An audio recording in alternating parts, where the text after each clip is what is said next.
Ankleshwar Amboli road પર ચોમાસા દરમિયાન અત્યંત બિસ્માર બન્યો હતો. જો કે પાલિકા હસ્તક રોડ ના હોવાથી પાલિકા રિપેર વર્ક કરવું મુશ્કેલ બન્યું હતું. જે અંગે સંબંધિત જિલ્લા પંચાયત વિભાગ જોડે તાદમ્ય કેળવી રોડની કામગીરી અંતે શરૂ કરી હતી. જેમાં સર્વોદયનગરથી પાલિકા શુકાવલી ડમ્પિંગ સાઇટ સુધી માર્ગનું નવીનીકરણ તો સર્વોદયથી એસએનનગર સુધીના માર્ગનું પેચવર્ક શરૂ કરાયું હતું.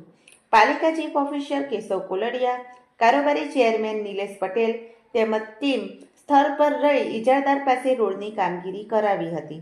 3 લેયર રોડની હાલ કામગીરી થઈ રહી છે, જે બાદ અંતિમ કાર્પેટ લેયર કરવામાં આવશે. આ અંગે કારોબારી ચેરમેન નિલેશ પટેલે જણાવ્યું હતું કે લોકોની સમસ્યાને ધ્યાનમાં લઈ ત્વરિત અસરથી રોડ કામગીરી કરવામાં આવી છે. રોડ વધુ ગુણવત્તાસભર બને તે માટે પૂરતું ધ્યાન રાખવામાં આવી રહ્યું છે. રોડની કામગીરી પાલિકા ઇજનેરના નિરીક્ષણ હેઠળ કરાઈ રહી છે, ત્યારે આગામી દિવસોમાં અન્ય રોડની પણ કામગીરી કરવામાં આવશે.